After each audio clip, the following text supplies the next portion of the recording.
Pernahkah kalian melihat gairah semacam ini di timnas Indonesia sebelumnya? Atau nama Indonesia dimention oleh komentator luar karena prestasi pemainnya? Ein indonesischer Nationalspieler.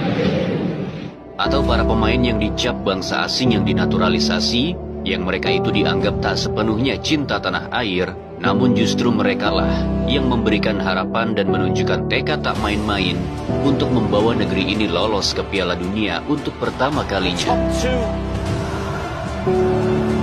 Kita tentu telah mendengar ada beberapa pihak yang begitu keras menyerang timnas Indonesia, terutama terhadap para pemain diaspora. Narasi yang kita kira sudah selesai atau setidaknya akan meredup usai timnas Indonesia berhasil membuat kejutan dengan menahan imbang tim langganan Piala Dunia, yaitu Arab Saudi dan Australia. Alih-alih mendukung timnas untuk melaju ke babak selanjutnya, mereka ini lagi dan lagi justru membuat supporter timnas terbelah menjadi dua kubu. Sederhananya begini, mereka ini tak senang dengan komposisi timnas yang sekarang. Sebab timnas era coach Shin Tae-yong tak lagi mengandalkan dan didominasi oleh para pemain asli Indonesia, namun justru didominasi oleh para pemain keturunan. Ya, kita akan flashback ke beberapa tahun sebelumnya. Semua itu berawal dari rasa kecewa yang tak main-main pada federasi, juga kecewa kepada beberapa pemain timnas itu sendiri. Indonesia yang dikenal sebagai negeri yang sungguh gila bola, yang pertandingan timnasnya begitu dinantikan, dan timnas itu pula yang menjadi kebahagiaan bagi para supporternya. Namun siapa yang tak frustasi saat tim kebanggaan mereka justru diinjak harga dirinya semacam ini? Pertandingan demi pertandingan yang para supporter tak lelah memberi dukungan untuk hadir dan meneriakan chants di stadion.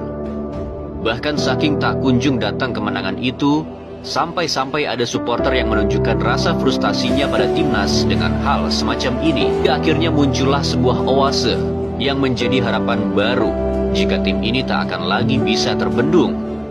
Ya, apalagi kalau bukan kejuaraan Piala AFF 2010. Sebuah kejuaraan yang seperti menjadi sebuah kolam air mata bagi supporter timnas Indonesia. Bagaimana tidak dengan komposisi semacam itu, komposisi yang dijuluki Unstoppable Team. Timnas justru harus dipecundangi oleh timnas Malaysia di final. Tim yang di fase grup telah tim Garuda cukur habis dengan skor 5-1. Sebuah kejuaraan yang dinilai ada pihak yang mengkhianati harapan dan mimpi jutaan supporter timnas Indonesia.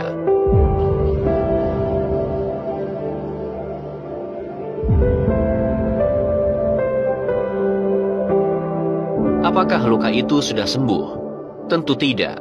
Kekecewaan demi kekecewaan terus berlanjut hingga menempatkan timnas Indonesia hampir menyentuh peringkat ke-200 ranking FIFA. Sebuah fase yang dijuluki masa terkelamnya sepak bola Indonesia. Maka disitulah para supporter sendiri yang mulai mencari tahu dan mencoba mengirimi pesan langsung kepada para pemain yang eligible untuk berseragam timnas Indonesia. Maka muncullah sebuah nama. Seorang pemain yang sejak 2017 lalu sudah sangat antusias untuk membela tanah leluhur sang kakek yang berasal dari Surabaya. Dan dialah Sandy Walsh.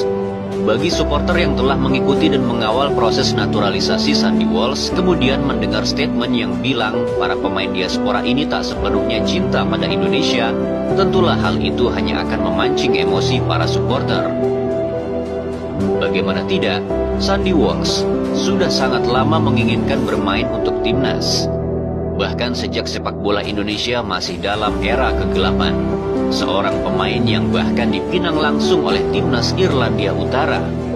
Namun karena kecintaannya dengan sang kakek, Sandy Walsh tetap tak goyah dalam memilih Indonesia sebagai timnas yang akan ia bela.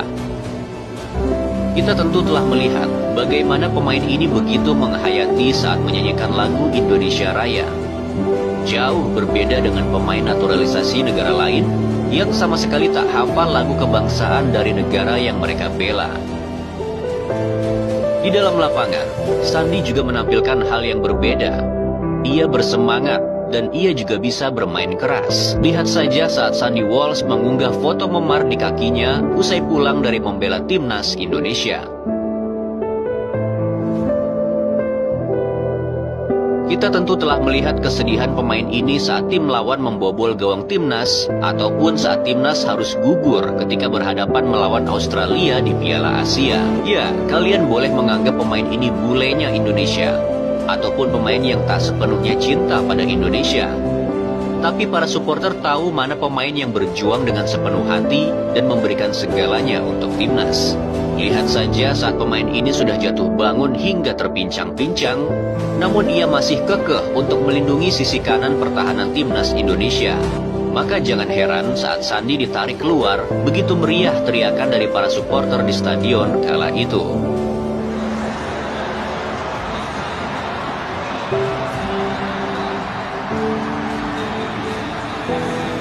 Belum lagi ada nama semacam Shane Patinama.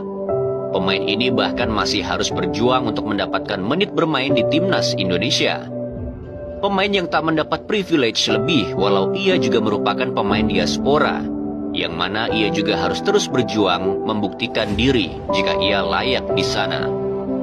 Pemain yang tak pernah komplain saat tak dimainkan dan tak pernah caper di sosial media. Seorang anak laki-laki dari seorang ayah yang asli orang Indonesia, tepatnya dari kota Semarang. Yang saat dia dipanggil, maka gairah tak main-main. Kemudian juga Jay Itzes, satu-satunya pemain yang bisa membuat komentator Serie A mention nama Indonesia di Stadion San Siro. Jay Itzes, ein indonesischer Nationalspieler.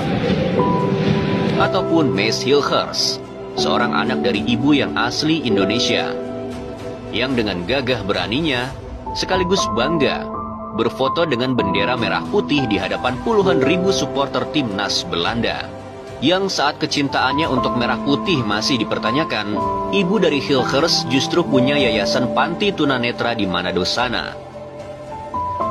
Kalau mengenai naturalisasi Mas Hilgers, ibunya orang Manado. Bahkan ibunya masih sering pulang ke Manado melihat yayasan tunanetra yang dibina.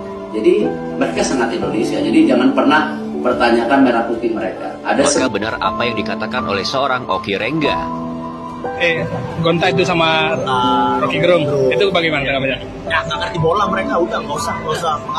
Aku nggak mau nanggapin karena mereka ngerti bola, udah urusin yang lain aja. Biar yang ngerti bola aja yang ngurusin bola. Kenapa sepak bola kita selama ini nggak maju? Karena orang nggak ngerti bola yang ngurus. Jadi, coba kalian bayangkan, jika tak ada para pemain diaspora ini, siapa dari pemain lokal kita yang mampu menjaga mutant semacam pemain Australia yang satu ini? Salah satu talenta lokal terbaik yang dimiliki Indonesia yaitu Rizky Ridho pun pernah terpental saat menghadapi pemain Irak yang bahkan punya postur lebih kecil dari Harry Souttar.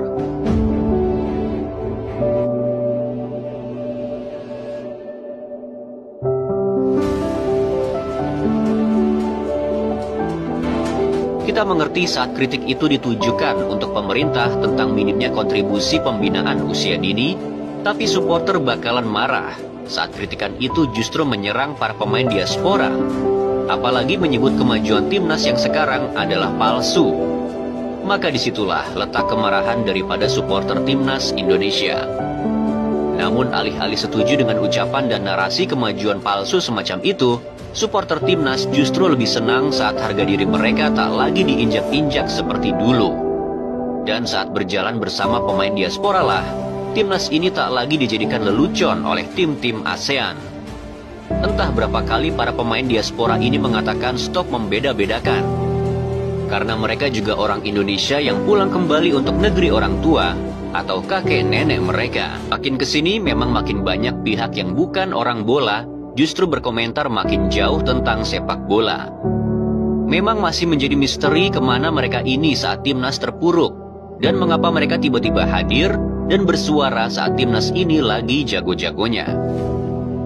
Ya, sekali lagi, alih-alih menyamakan pemikiran kami dengan pemikiran kalian, kami lebih berharap di Piala Dunia 2026 nanti, kami tidak lagi mendukung Inggris, tak lagi mendukung Portugal, tak lagi mendukung Jerman, Brazil, ataupun Argentina, melainkan mendukung sebuah negeri gila bola bernama Indonesia.